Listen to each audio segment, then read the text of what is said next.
A Serra Madre Ocidental é a cadeia vulcânica mais extensa do México. Entre seus precipícios foi construída a ponte estaiada mais alta do mundo. A estrutura venceu um precipício de 402 metros de altura através de um vão central que tem 520 metros de comprimento. Para isso, os engenheiros tiveram que utilizar, em uma sequência de construção perfeita, o dobro de concreto utilizado na construção do Estádio Azteca. Levaram as pesadas partes da ponte às alturas, em meio a ventos e tempestades com raios. O desafio foi enorme. A Ponte Baluarte uniu as estradas mexicanas da costa do Pacífico com as do Atlântico, mudando para sempre as rotas do comércio internacional.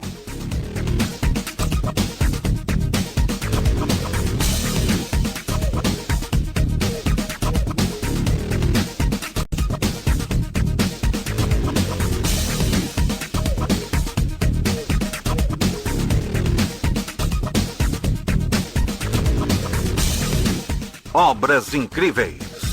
Ponte Baluarte.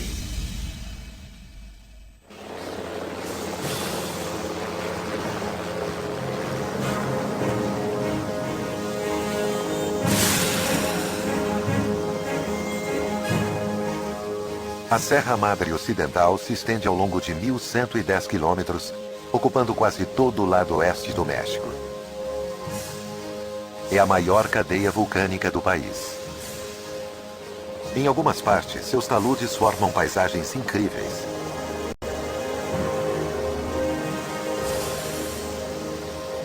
Em outras, sua vegetação e suas repentinas quedas configuram uma região tão inóspita que durante décadas ninguém se atreveu a desafiar suas escarpas.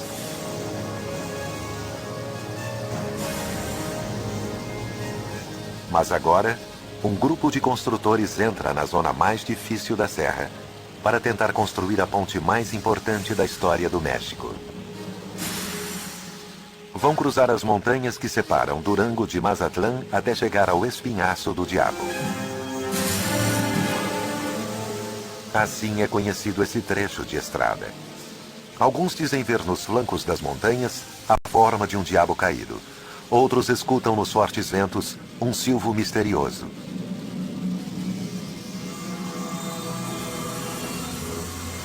Atualmente, para viajar de Durango a Mazatlán, os carros cruzam essa estrada estreita que se eleva a 1.400 metros acima do nível do mar. Para construir a ponte estaiada mais alta do mundo, será necessário vencer um precipício de 402 metros de altura, o que significa trabalhar a mais de 60 metros acima da Torre Eiffel.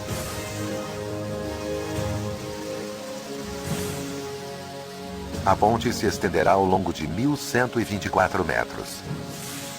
Sua estrutura será uma mistura de concreto e aço estrutural. Alojará 4 faixas, 2 em cada sentido, com uma largura total de 20 metros, um canteiro central e 2 canteiros externos. E será sustentada por 152 tirantes, sendo que o mais longo deles terá 280 metros. Uma vez terminada, será mais alta do que a Ponte Millau na França. A Ponte Millau tem um desenvolvimento e um comprimento maior. No entanto, a Ponte Baluarte, em termos de altura e, sobretudo, no lugar onde foi construída, tem um grau de complexidade mais importante. A aventura começou em um povoado que apenas aparece no mapa. Palmito tem menos de 800 habitantes. Aqui chegaram os engenheiros no fim de 2007.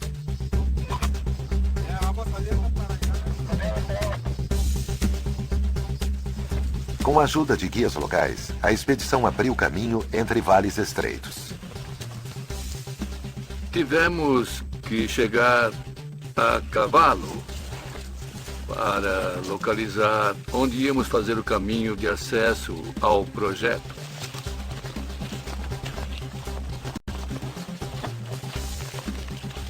Foram longos dias, até que tiveram acesso ao fundo do precipício. O principal desafio no início da construção foi chegar ao lugar onde a ponte seria construída.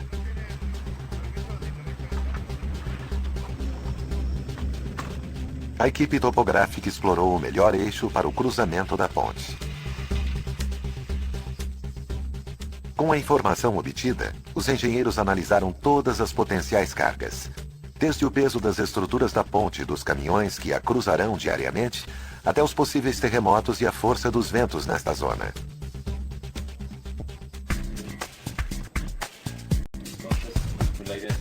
Realizou-se uma grande quantidade de projetos. Os projetos incluem os mínimos detalhes, já que projetos ruins são a principal causa para a queda de pontes. Instituto de Engenharia. Para evitar contratempos na Cidade do México, um grupo de acadêmicos da Universidade Nacional Autônoma daquele país verificou o projeto da ponte, inclusive qualquer mudança no procedimento de construção. Nós verificamos a maioria dos trabalhos que são feitos em pontes especiais, particularmente na ponte Baluarte. Checamos também a qualidade dos materiais que são usados. É revisado o tamanho dos pilares, o tamanho das travas, o número de tirantes e a inclinação que a ponte necessita ter para suportar as cargas. Aqui, neste ponto, nós sabemos como fica a distribuição de cargas. O projeto da obra não termina aqui. Só é necessário levantar os olhos para se perceber que um dos principais problemas é a geografia acidentada. Por onde só passavam veados e gatos monteses, os engenheiros têm que fazer passar tratores, escavadeiras, varredores, gruas, carros-pipas, caminhões e 1.300 trabalhadores.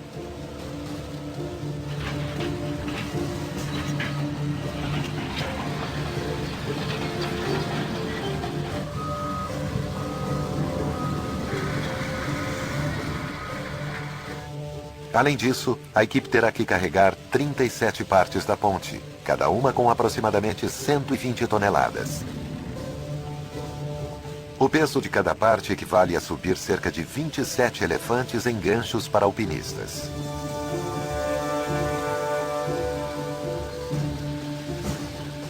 Ao redor do espinhaço do diabo, o trabalho adquire proporções bíblicas. Como fazer passar um camelo pelo buraco de uma agulha? Com engenharia. O projeto inclui o traçado de rotas para poder chegar ao local da obra.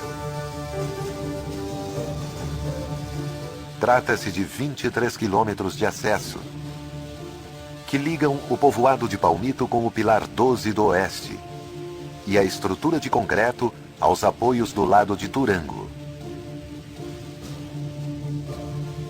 Esses 23 quilômetros estão sendo quase outra obra, pois movemos volumes na ordem de mais de 1 milhão de metros cúbicos de rocha.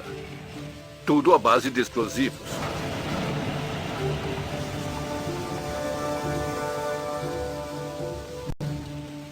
Os topógrafos marcam o caminho com bandeirolas para guiar os voos e fazer a aerofotogrametria. Esse estudo lhes permite confirmar a rota ideal de acesso e localizar os desvios para cada um dos pontos de apoio que a ponte terá. O desafio principal é encontrar encostas seguras que lhes permitam transitar com veículos e equipamentos pesados sem sofrer acidentes.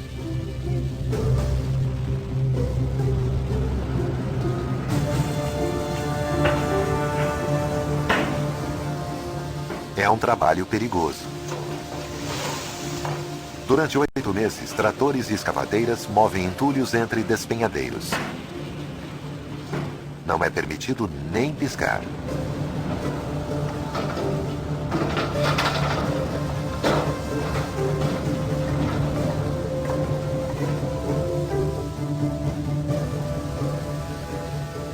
Os trabalhadores se apressam em terminar os trechos mais críticos porque a temporada de chuva se aproxima. A ponte se encontra muito próxima da cidade de Mazatlán, na encosta do Pacífico Mexicano, e era muito provável que durante a construção ocorressem furacões e os efeitos chegassem até a ponte.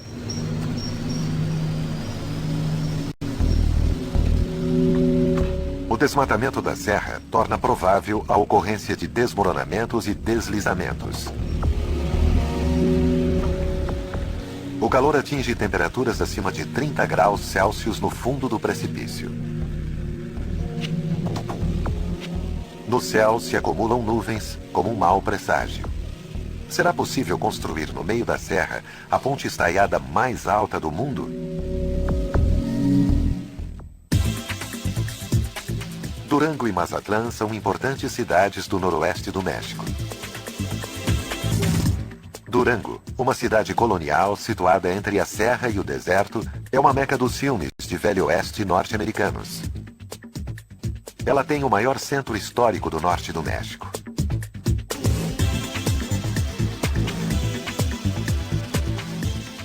Mazatlán é a pérola do Pacífico, com suas lindas praias e seu dique, que se estendem ao longo de 17 quilômetros, e com sua música e sua boa comida.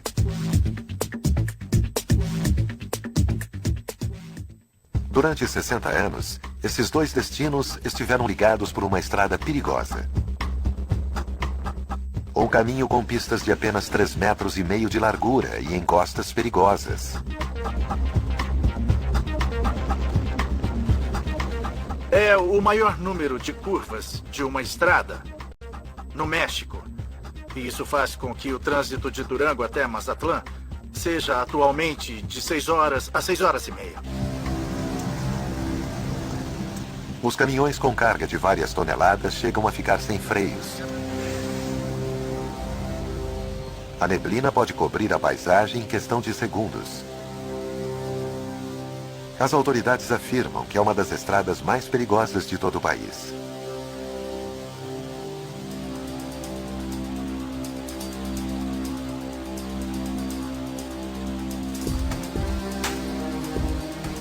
Há 2 anos se constrói um novo eixo viário de 230 quilômetros que compreende um sistema de 64 túneis e 57 pontes. A Ponte Baluarte é a joia da família.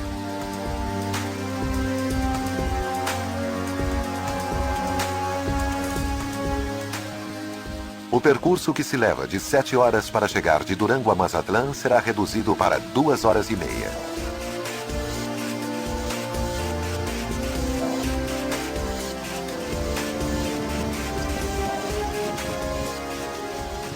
O avanço da Ponte Baluarte não foi tão rápido quanto os engenheiros esperavam. Terminar os 23 quilômetros de caminho para chegar à zona da obra levou meses.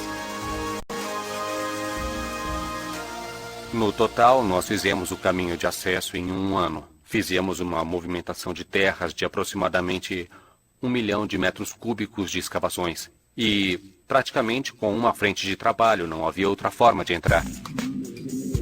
A temporada de chuvas terminou e os construtores estão prontos para levantar os 12 pilares que sustentarão a ponte. Estas colunas permitirão vencer um precipício que tem uma profundidade de 402 metros e impedirão que o trecho da ponte, que tem um comprimento de 520 metros, desabe. São gigantescas colunas que funcionam também como âncoras para sustentar a ponte no ar. Os construtores devem fixá-las embaixo da terra. Para essa tarefa, reuniram os explosivos em um paiol no ponto mais alto do precipício. O material acumulado poderia explodir todo o espinhaço do diabo.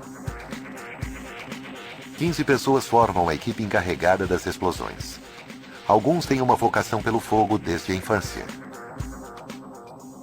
Quando eu era criança, meu pai alugou uma casa, um fabricante de fogos. Eu roubava os maiores fogos. Ia a um terreno com uma vara, fazia um buraco, prendia o pavio, corria e via como a terra clareava. A preparação consiste em colocar os explosivos em pequenos buracos.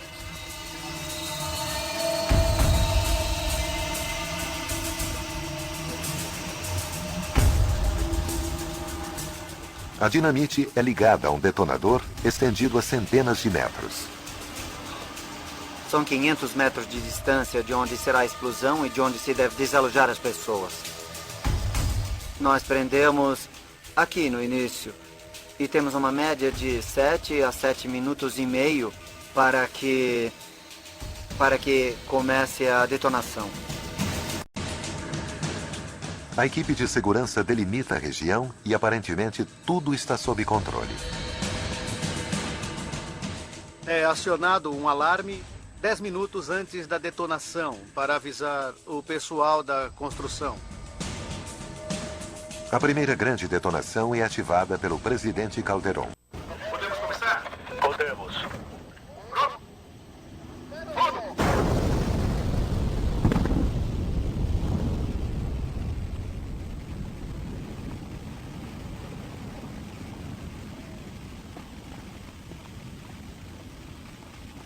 Durante a semana seguinte, se realiza uma média de 4 explosões para cada uma das grandes cavidades onde serão cimentadas as colunas.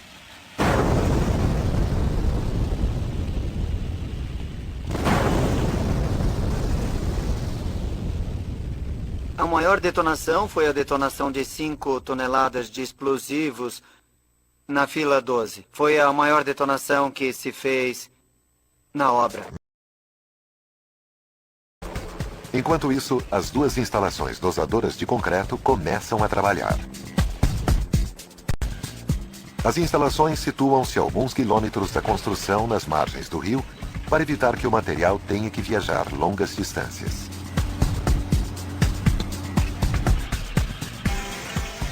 Além disso, foram feitas instalações de trituração para assegurar a qualidade do material. Uma a 70 quilômetros no Rio Magistral, de onde se obtém areia. E a outra a 13 quilômetros em El Gringo, onde se obtém o cascalho. Essas instalações garantem o fornecimento contínuo de concreto. São quantidades inimagináveis. São 98 mil metros cúbicos de concreto. Para que se tenha uma ideia, se vocês conhecem o Estádio Azteca, na Cidade do México, na ponte foi usado quase 3 vezes mais que o concreto que se usou para a construção do estádio. É essa quantidade que estão colocando aqui na Ponte Baluarte. O processo de construção avança do apoio 12 ao 7 do lado de Sinaloa. O pilar 9, o mais alto do projeto, será construído no final da sequência para não afetar a estrutura.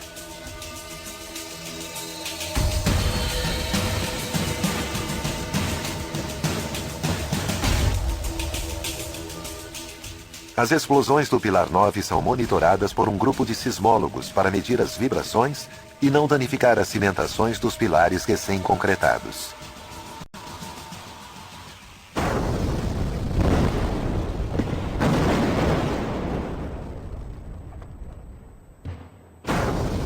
Cada explosão gera uma propagação de ondas parecida a um terremoto.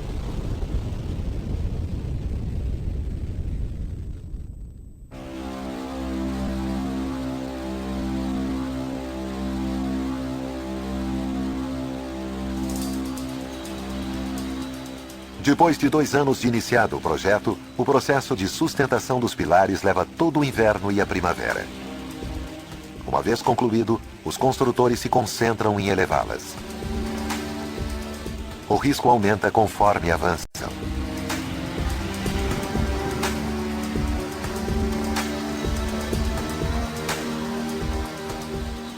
Os operários das torres de gruas, às vezes estão em cima das colunas, em regiões onde se encontram as águias.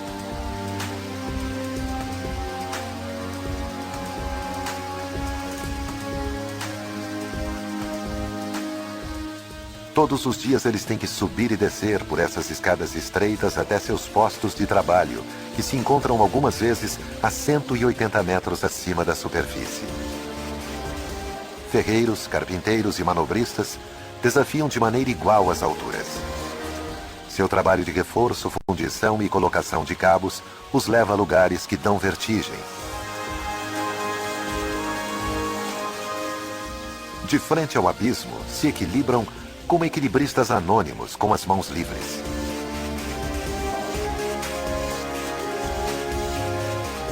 Se o trabalhador não estiver bem preso, bem posicionado, o vento pode derrubá-lo e ele pode cair no vazio.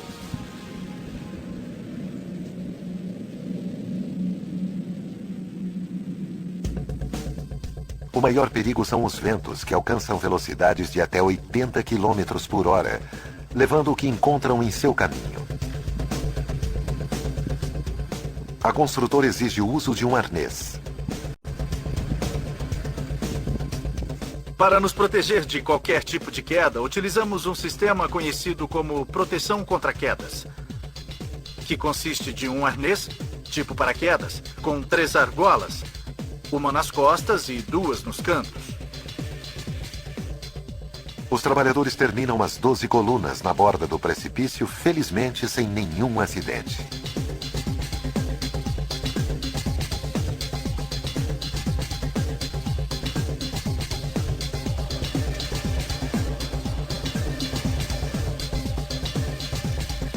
O trabalho nas alturas são o maior perigo que temos na obra depois dos explosivos. No mês de maio, chegamos a 4.500.000 horas por homem sem acidentes. Isso é devido a palestras, a conscientizações, inspeções de campo, reuniões do Comitê de Segurança e reuniões da Comissão de Segurança formada pelos trabalhadores. No acampamento se sente a alegria de ter deixado para trás uma etapa complicada. É sábado. Alguns trabalhadores saem para visitar suas famílias, outros ficam na obra.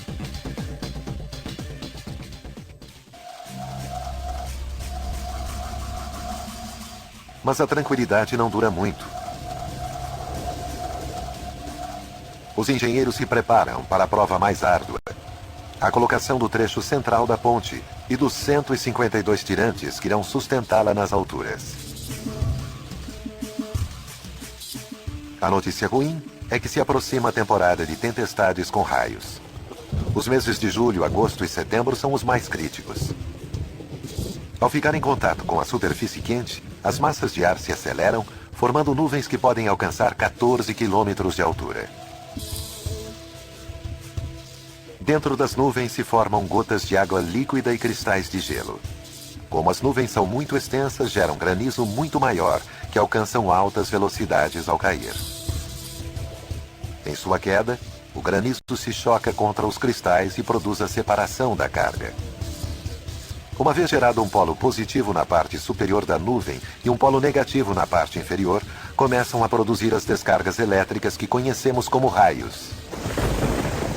Trata-se de um dos fenômenos mais energéticos e mais misteriosos da natureza.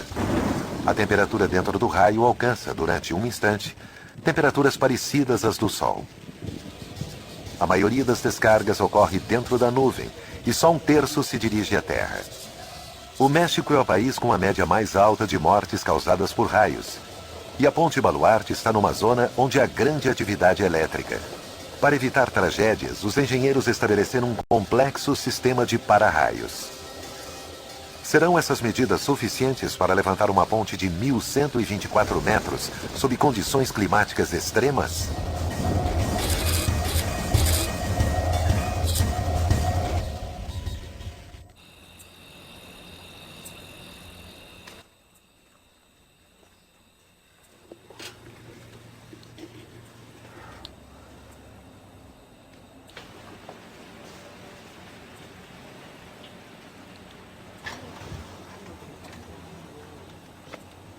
Cinco da manhã.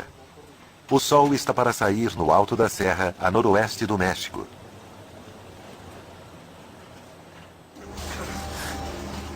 A alguns quilômetros do precipício conhecido como o Espinhaço do Diabo, um exército de homens se prepara para continuar construindo a ponte estaiada mais alta do mundo.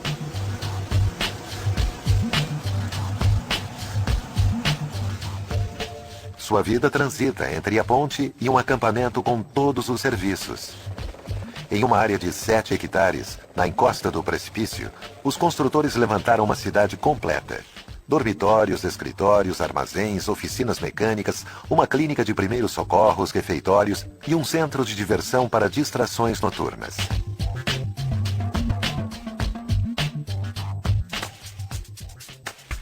Os trabalhadores chegam à obra para construir a parte mais crítica: a colocação da superestrutura a uma altura média de 402 metros acima do fundo do precipício.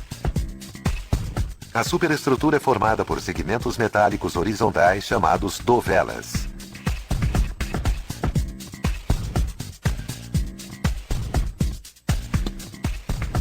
Cada dovela é praticamente 12 metros de ponte construída.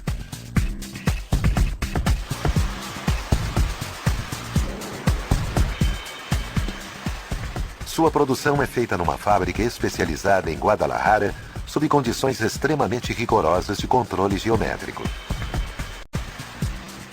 O projeto da Ponte Baluarte representou um desafio importante devido ao tamanho das peças, a tonelagem, sua geometria e a necessidade de se ter um controle dimensional extremamente rigoroso para nos assegurarmos que todos os elementos, no momento que cheguem ao local da obra, se encaixem com tolerâncias de 1,5 milímetro, de modo a agilizar o processo da montagem. As dovelas estarão conectadas entre si por meio de parafusos. Seus fabricantes têm que se certificar de que as condições sigam as rígidas especificações do projeto. Depois, as partes são soldadas. Este processo deve se realizar na sequência correta. De outra forma, poderá haver distorções geradas por uma má aplicação da soldagem. 100% das soldagens são revisadas com ultrassom, de modo que podemos detectar descontinuidades que possam existir no interior da solda. E isso nos dá certeza que 100% dessas descontinuidades que poderiam ser rejeitadas pelas normas de construção sejam removidas.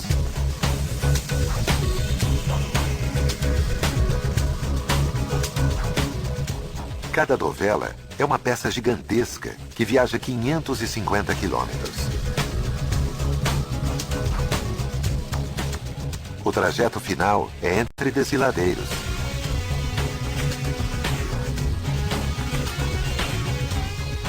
As equipes das duas margens colocam primeiro as dovelas de concreto nos acessos da ponte e depois as dovelas de aço estrutural para vencer a clareira do precipício. Esses trechos laterais de concreto servem também como contrapeso à grande longitude que tínhamos no centro da clareira. Tínhamos que compensar de alguma forma os pesos, o que vem no centro da clareira com os acessos laterais. Em seu conjunto, as dovelas metálicas alcançam um peso de 4.500 toneladas, o que significa poder sustentar mais de 20 baleias azuis no meio do precipício. Uma dovela de aço pesa cerca de 120 toneladas e colocá-la em seu lugar leva até 2 dias.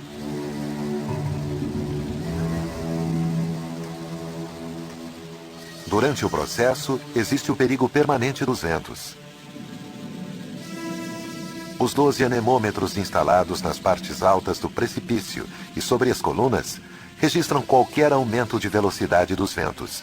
Os ventos se tornam mais poderosos devido à forma do vale, que funciona como a boca de um canhão. Quando os ventos entram, se aprisionam e adquirem mais força, devemos ter muito cuidado ao fazer essas manobras e monitorar constantemente a velocidade eólica. Assim podemos definir os momentos nos quais se deve manobrar e não causar danos à estrutura da ponte e nem aos equipamentos. Se o vento alcança 40 km por hora, a atividade se torna arriscada. Por essa razão, os engenheiros colocam como meta iniciar os trabalhos de içamento o mais cedo possível. As dovelas são conduzidas na frente graças a um dispositivo chamado viga lançadora, que permite carregá-las 40 metros até a ponta. Depois de 3 anos, os construtores enfrentam o momento mais crítico.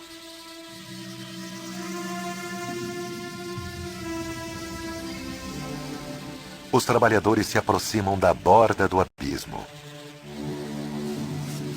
30 pessoas giram a dovela. Às vezes, na escuridão da noite, uma calma tensa permanece. Qualquer rajada de vento poderia provocar um acidente. Para o manejo das dovelas, tinha que se levar em conta a força do vento, porque influenciava no manejo e podia nos provocar algum problema. Então, procurávamos que fosse em horários em que a ação dos ventos fosse menor, por volta de 30 km por hora. Aqui temos o detalhe de que à noite há muita neblina e a visibilidade não é boa. Por segurança, então, não começamos até que tenhamos uma boa visibilidade. Tínhamos que fazê-lo o mais rápido possível, já que a ação do vento agia tanto na estrutura que já estava colocada, como no dovela que se transportava. Devia-se ainda montá-lo para colocar a ancoragem de submissão, garantindo assim o passo seguinte. Às vezes a dovela não podia ser girada e era necessário voltá-la. Às vezes se conseguia baixar, mas as conexões não encaixavam perfeitamente na primeira tentativa. Se uma das dezenas de conexões parafusadas que vão entre as dovelas não estivesse no padrão, então o processo de montagem deveria ser parado. A equipe consegue colocar a dovela na posição e se apressa a fixá-la com 1000 parafusos.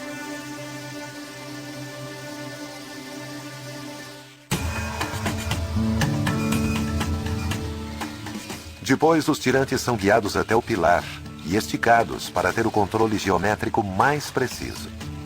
Os tirantes são formados por cabos trançados que suportam um peso médio de 300 toneladas. Um cabo é um arame de aço, no qual se enrolam outros arames, o que nos dá uma espécie de corda. Esse sistema se estica com macacos hidráulicos que permitem corrigir a inclinação da ponte. Este controle e os modelos matemáticos fazem com que as duas partes da ponte se encontrem no meio do grande vão do precipício. Uma variação colocaria em perigo a estrutura.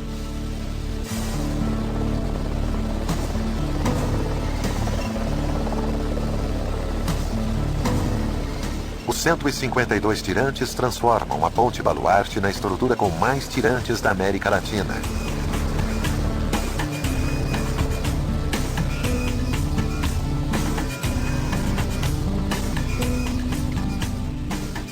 Uma vez terminada a obra, esses tirantes terão que ser tensionados de novo, periodicamente, devido às cargas e às forças que agem sobre a ponte. Durante 6 meses, as dovelas são colocadas todas as semanas até que surge uma vibração inesperada. Um vento de 60 km por hora sacode a ponte.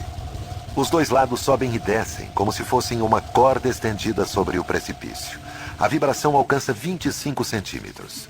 O grande perigo, ainda que muito improvável, é que se rompam as conexões entre as dovelas. Os construtores se comunicam então rapidamente com os engenheiros encarregados de verificar a construção. Antes de começar a obra, este grupo de especialistas viajou a Toronto, Canadá, para fazer testes em um túnel de vento. Neste laboratório se construiu a Ponte Baluarte em escala, rodeada inclusive por uma reprodução exata dos precipícios. Este aqui é o primeiro modelo aeroelástico de uma ponte estaiada, feito para uma ponte no México, e que é levado a um túnel de vento. Anteriormente haviam sido feitos outros modelos, mas eram pequenos modelos de seção, não um completo modelo da ponte, incluindo toda a topografia circundante. Este modelo foi submetido a correntes máximas de vento através de um sistema de turbinas. O que provamos no túnel de vento foram as velocidades que podiam se apresentar no local da construção da ponte, que era o equivalente a 150 km por hora. Esse valor de velocidade saiu de um estudo de risco feito antes do começo da construção da ponte. Desta maneira, provou-se a resistência e a flexibilidade da Ponte Baluarte frente a ventos de grandes velocidades. Mas agora, não se trata de um modelo em escala, mas sim de uma ponte gigantesca que já está 90% construída. Os engenheiros esperam. Trata-se de uma falha estrutural?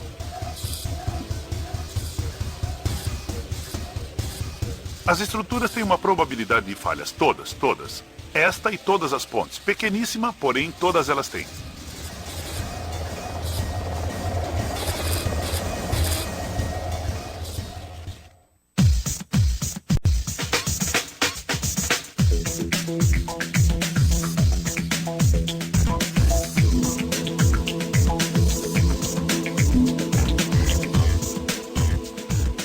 A Ponte Baluarte se encontra em sua última fase de construção.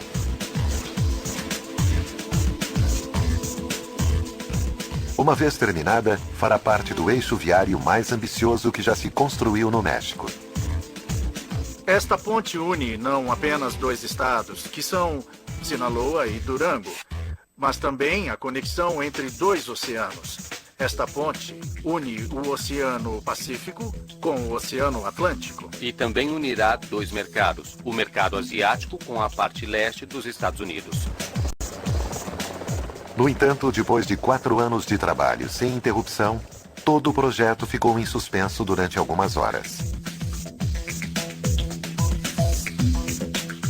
Uma vibração sacudiu a Ponte Baluarte quando faltava um pequeno trecho para terminá-la.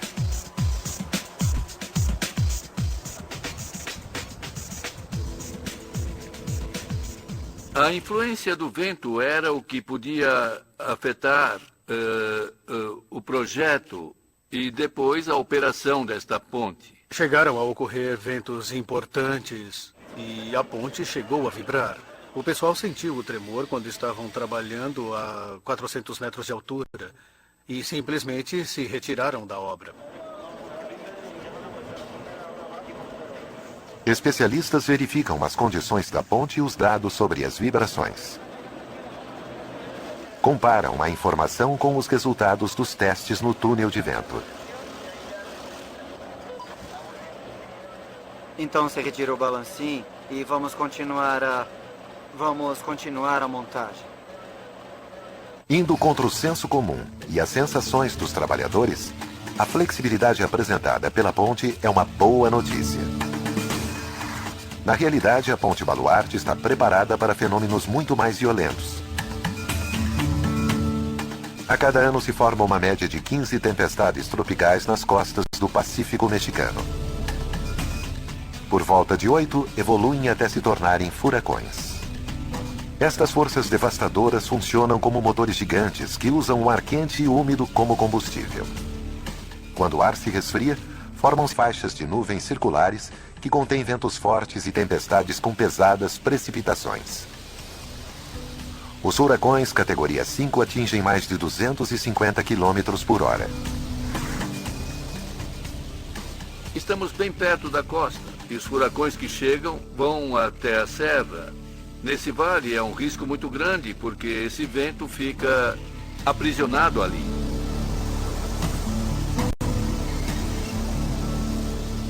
Para enfrentar esses cataclismas, os engenheiros tomaram todas as precauções.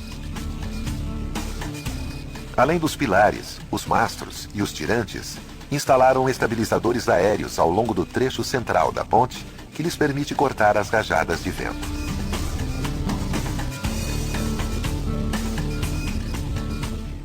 Seu projeto é similar ao utilizado pelos aviões para se manterem no céu e suportar correntes turbulentas de vento.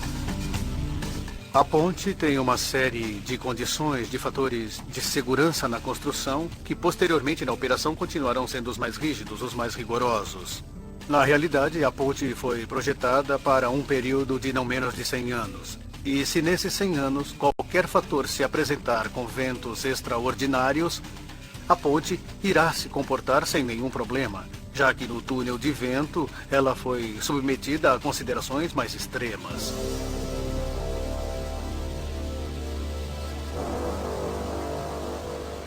A equipe se prepara para a última manobra: unir as duas partes da ponte, através da dovela 37. Estamos a ponto de concluir esta grande obra no outro lado da última dovela de Durango. Vocês estão parados na última dovela de Sinaloa, aqui a 20.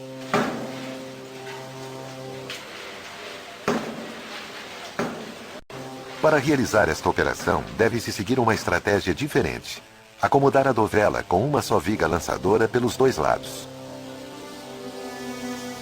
Trata-se de um pedaço de dovela que se ajusta acima da ponte.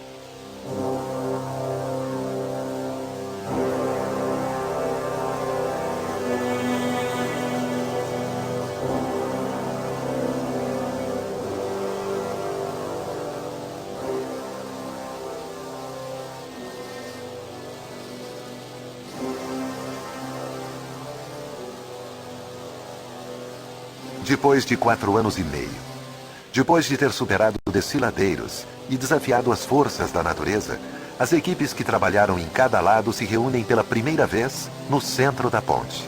É um momento de comemoração.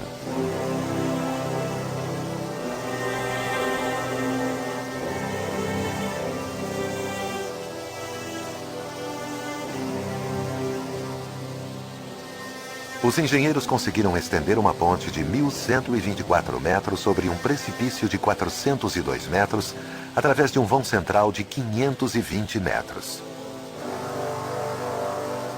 Conseguiram unir a ponte estaiada mais alta do mundo.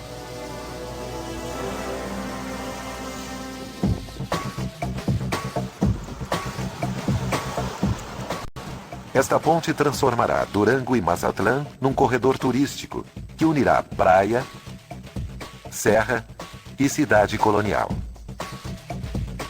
A Baluarte será parte do eixo viário que mudará para sempre as rotas do comércio internacional, permitindo que grandes carregamentos cruzem de um oceano a outro.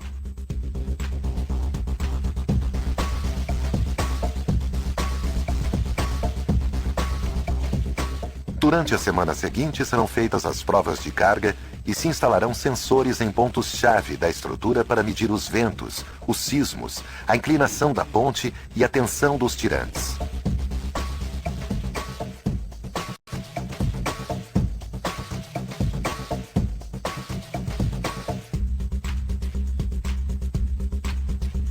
Como um laboratório médico futurista, este sistema permitirá aos especialistas vigiar a saúde da ponte de seus escritórios na Cidade do México. Seguirão a cada instante da vida da ponte durante as décadas seguintes e, com sorte, durante os séculos seguintes.